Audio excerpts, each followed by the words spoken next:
पिछले 10 सालों से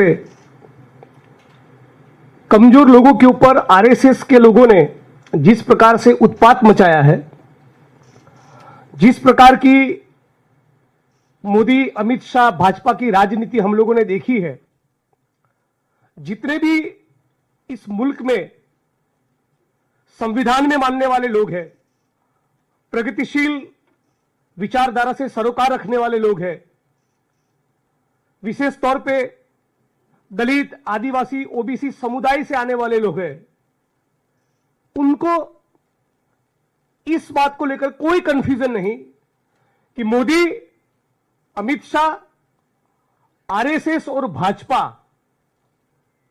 बाबा साहब अंबेडकर के संविधान में नहीं, केवल मनुस्मृति के संस्कारों में, मनुस्मृति के मूल्यों में यकीन रखते हैं।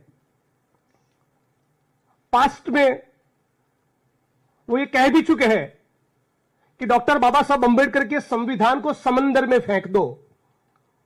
ये लिख भी चुके हैं कि हमें भारत का संविधान नहीं, मनुस्मृति चाहिए। ये संघ परिवार के लोगों ने बकायदा लिखा हुआ है।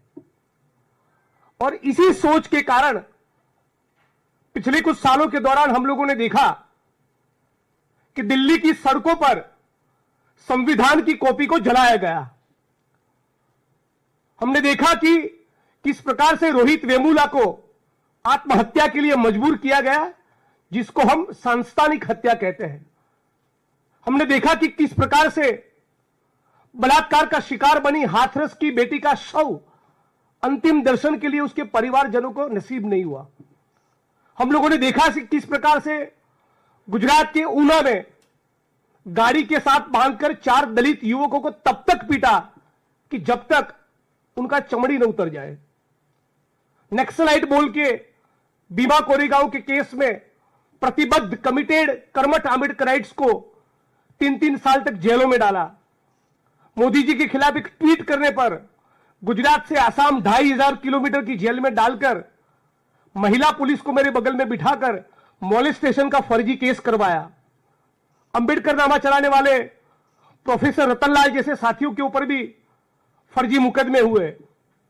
इसी सोच के कारण पार्लियामेंट के मंच से अमित शाह ने भी कहा कि अंबेडकर अंबेडकर अंबेडकर करना आजकल फैशन बन गया है।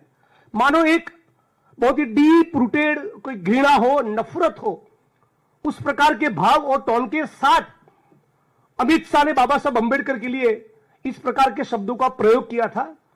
मतलब कि यह दिखाता है कि उनकी रगों में सिंदूर हो न हो, इन संघी भाजपाइयों की रगों में मनुस्मृति की धारा जरूर बहती है।